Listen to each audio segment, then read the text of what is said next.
we are witnessing a dangerous trend in public policy. The public money is being divided up on the basis of religion. So we are seeing separate scholarship schemes, separate finance commission for minorities, for example. So how do you see this trend? Where is it going? This goes to the fundamental issue and principle of secularism, and it is related to several other aspects, not just public funds being going for religious purposes. This is the basis on which India got divided in 1947, and after that we gave ourselves a constitution where every citizen is equal. The state is not supposed to have any preferences for any religion or anybody from any religion. Unlike Pakistan, which is a theistic state, Pakistan is an Islamic state which officially has a preference for Islam and which gives higher status to people who are of Islam. We are different. Now, the issue is secularism has often got confused with many things in India. Classically, all over the world, secularism means, in the modern world, separation of church and state, or separation of temple and state, or mosque or gurdwara from state, which means religion should be a private matter. How people choose to practice their religion should be their own business. The state should not be interfering, encouraging, discouraging, any of that. That is real modern secularism. But what we are seeming to practice, and what many so-called liberals, and I call them so-called because classical liberals were different. What many so-called liberals, not just in India but in America, in Europe and all, are beginning to support a form of secularism which is very peculiar for the modern world, but which was common 500 years ago. Moving away from individualism to group rights. Groupism. Now, moving back actually. Yeah.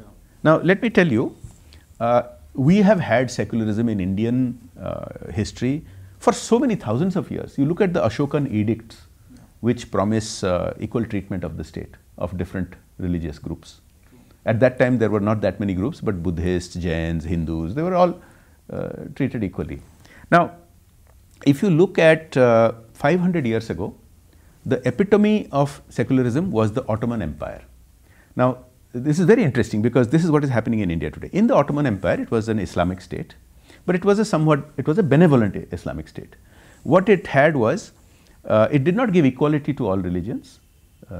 People of Islam had priority, but it had tolerance for other religions. So you had in Istanbul, which is the head of the Ottoman Empire, the capital, you had different areas of the city, ghettos.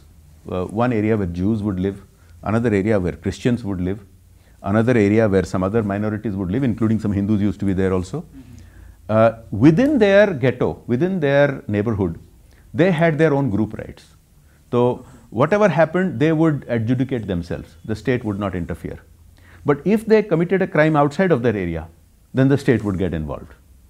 Now, this is a peculiar form of secularism. It gives group rights. So the Christians had their rights within their neighborhood. Jews had their rights within their neighborhood. Now, many modern so-called liberals in India are promoting the same thing in India, that Muslims must have their own rights, Jains must have their own rights, Sikhs must, this is not modern secularism. Modern secularism is defined, especially in our constitution, that every citizen, individual citizen, is equal, and the state must treat each of them equally. So we must, we must cherish true secularism, which is individual rights, state should not interfere. But the reality is, in India, we have continued a British legacy of divide and rule by giving group rights and by doing certain peculiar things. So, for example, in India, temples are run by government trusts. Now, this is bizarre. First of all, the state should have no role in managing religious places. Secondly, it does not do so for any other religion. The Indian state does not manage masjids or gurdwaras or synagogues. The people of those communities do a perfectly reasonable job of managing their own places of worship. And it's bizarre that the state should have this kind of interference in only one religion, the majority religion. This is not true secularism. It has to evolve, it has to change. And we have a kind of bizarre situation where we are clubbing non-minorities, minorities, we are creating this divide, and in minorities we are putting for example, Jains with Muslims and clubbing together. So their situation, economic situation, is far like different. Still, we are clubbing them as equals. Look, this is a continuation of the British legacy, who after the First War of Independence, the so-called mutiny of 1857, they particularly tried to divide and rule, and they gave all these minority rights to try to keep the majority in check. And we are continuing that. You have seen recently the Lingayats express themselves as a new religion. The thing is, if the state is going to have a preference for minorities, so everybody will want to be a minority. Yeah, that's what's happening. That's what's happening. State should have no preference. State should have no preference for any religion. Neither it should encourage, neither it should discourage, neither it should administer. It should have equal encouragement for all, equal punishment for all, which is what true modern secularism is about. The recently introduced economic backward quota. So now the calls are for increasing the quota for OBCs also. They are saying that let's increase the total quota to 75%. Someone is saying let's increase it to 80%. There are calls for like giving a quota proportionate to their population. So aren't we going back to the same debates of separate electorates? How dangerous is it, are you saying? What is the way forward? You have a point. The end result of all this will be any individual's rights or economic rights will depend on his or her membership of a group and that group's proportionate size or strength in the entire population. Now, that's not real democracy. But let's go back to the issue of reservations. You know, when India became independent, the fact is that many sections of our society had been discriminated against for many hundreds of years, maybe thousands of years. True. There is no doubt, and people had tried to reform society. We had from Raja Ram Mohan Roy to Gandhiji and others, many forms. Now, the state decided that because of discrimination, and it was not just economic discrimination, it was discrimination based on mostly on caste. Now, a leg up was given, and in the constitution it was written that it will be there for 10 years and it will be reviewed. Now, the fact is, many people felt that it was necessary to give that leg up to communities which had been very clearly discriminated against. You know, they were not allowed to drink from the same wells, they were not allowed to live in the same areas. So there was some justification, there was some clear justification for that, and it was done. Now, what has happened is that review of every 10 years is not happening. It become an automatic process that it is renewed, and we have had more. Supreme Court has put down this limit of 50% on some justification that of equity for the entire society. So if there is going to be more than 50%, it will clearly become a constitutional issue, and it will go back to a constitutional bench of the Supreme Court. Now, when people start talking about 70%, 80%, 90% quotas, you know, the arithmetic will not add up. And this economic basis is something that has been gaining some traction over the years, that okay, you had a long period of discrimination in the past. For last 70 years, you have had reverse discrimination, that people from poor families, just because they are from a certain caste, will not get any benefits. And there is this increasing feeling that okay, you have done reverse discrimination to level the playing field for 70 years, now it is time for, you know, to correct the balance. Now, some people are objecting to this, saying that the quotas were only for discrimination against caste, but caste discrimination had an economic impact. True. And so, this reverse discrimination by the state has an economic impact for poor people from other castes. And they have a social impact also. And it is a natural corollary. Why should we be surprised when generation after generation sees that despite poverty, despite having ability, they are not able to get certain educational benefits or job benefits. So everybody seeks the same thing. If group rights are going to be prioritized over individual rights, everybody will want to be a type of group which gets special rights. So this is a natural corollary. Now, part of the problem also is that we missed the bus in the 1960s, 70s, 80s for economic growth, where many other Asian countries, they grew very rapidly. If you have enough opportunities available all around you, then you will not be focused on trying to get special rights, special opportunities. Now, we have not had that kind of growth until recently.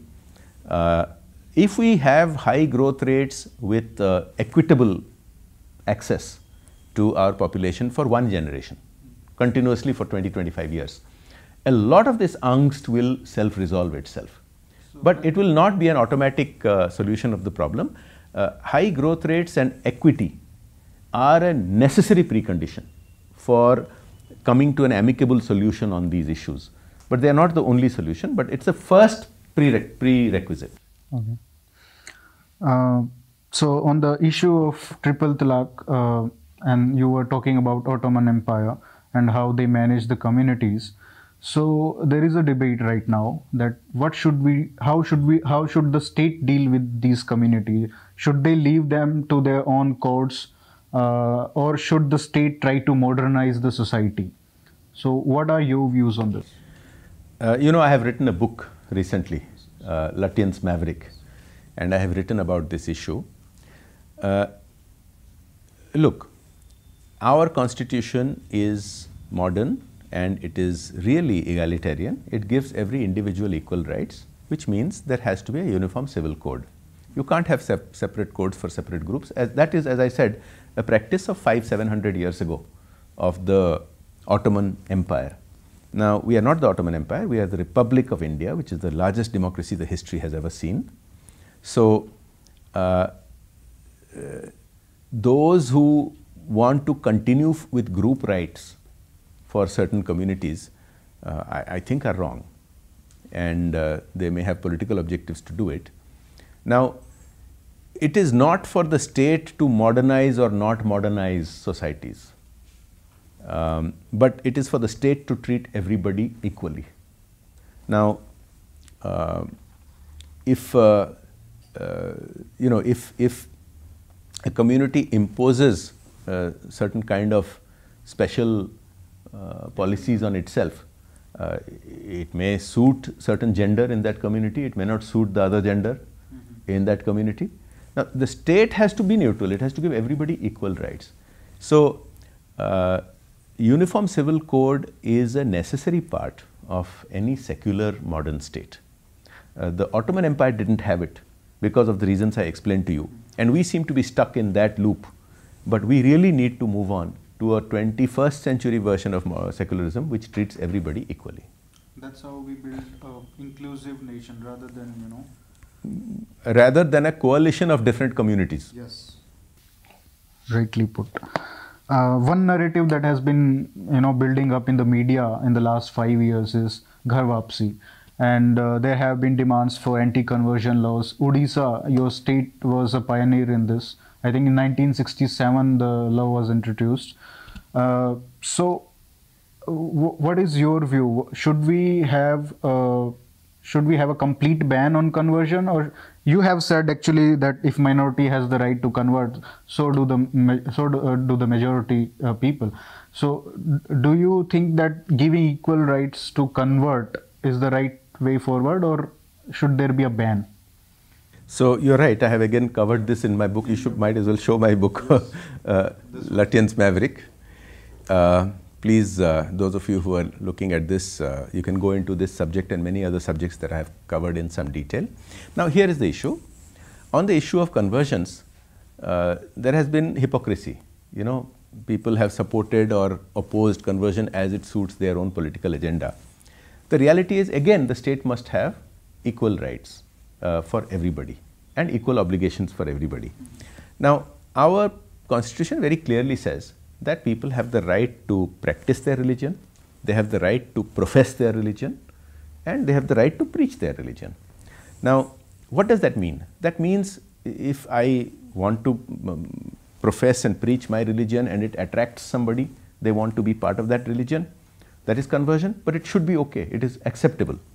What is not acceptable as settled by many laws in our nation in different states, you mentioned Odisha, there are other states, many other states, is inducement or threat. Now, you have seen certain kind of inducement and threat and all around. You know, there are allegations of threat when certain communities try to do mass conversions.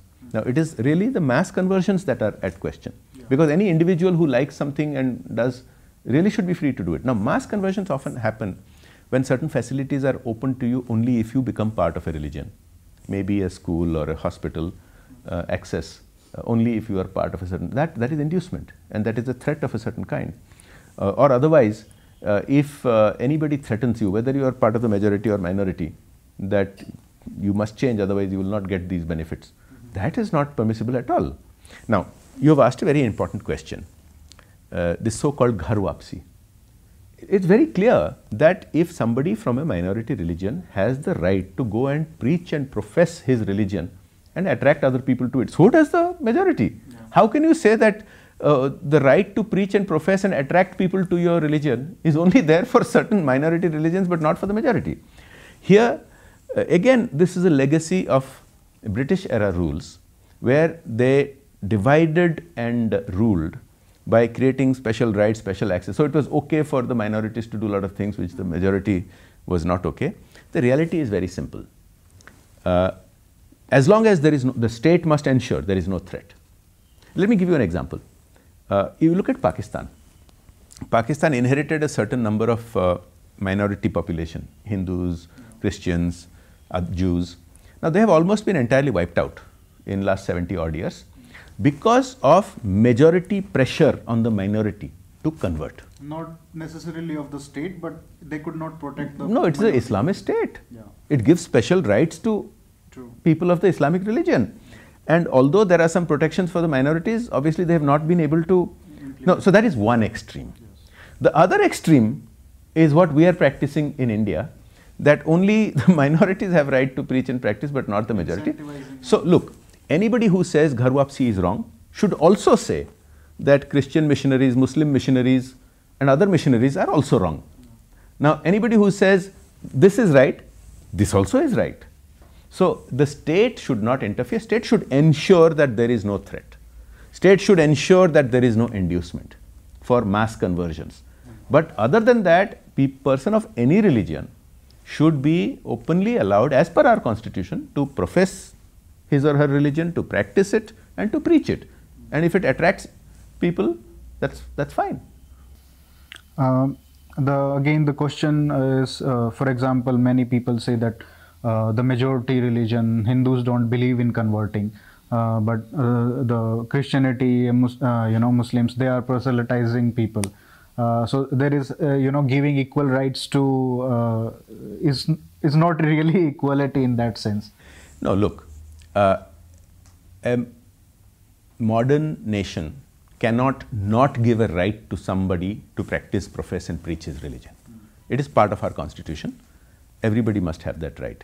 Now, what you said is a very interesting thing, to say that Hinduism is not a proselytizing religion. That's true. Hinduism is different. We don't have one prophet, one God. We don't have one holy book. It's a way of life that evolved over many millennia, unlike many of the other religions, which just happened with one leader making it happen. Now, the reality is, Hinduism also has had, it has attracted people, sometimes deliberately, sometimes inadvertently. You look at what happened when Adi Shankaracharya went on his tour around India, because India had had a lot of Buddhist influence, and Adi Shankaracharya's role was seen as a revivalism of Hinduism. We have seen that all across India. Where I come from in Odisha, you have seen that. We have a lot of old Buddhist ruins, which indicates that India was at one point largely Buddhist, but again became largely Hindu. Now, we have had similar examples of Hindu saints and preachers trying to attract people to Hinduism. You have seen this during British times also.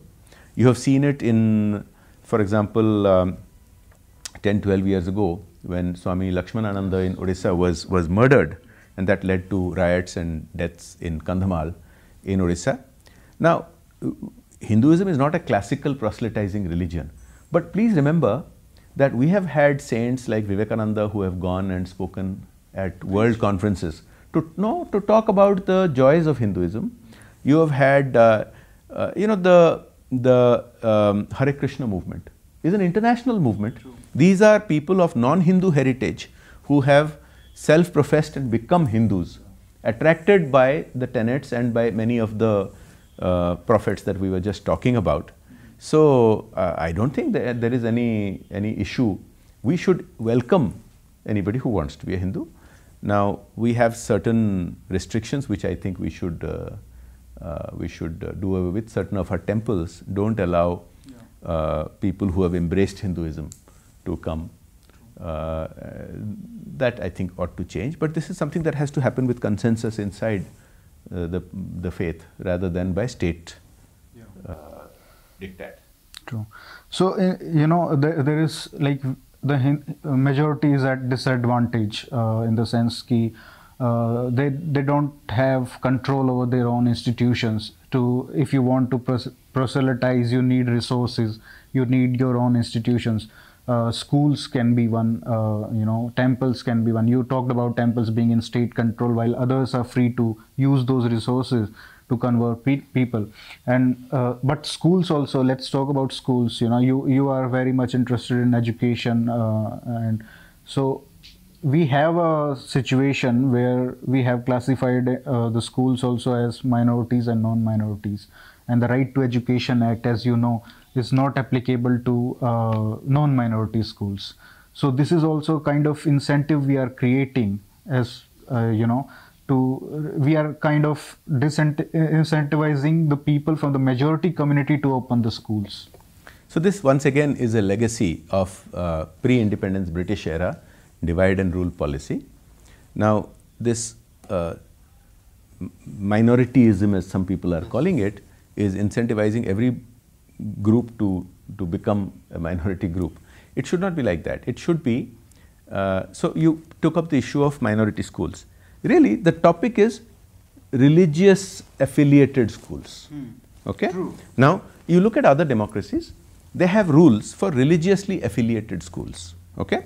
A school to be run by Catholics, schools to be run by other Christians like Protestants, schools to be run by Islamic communities, schools to be run by Hindus. It happens in other countries also, in democratic countries.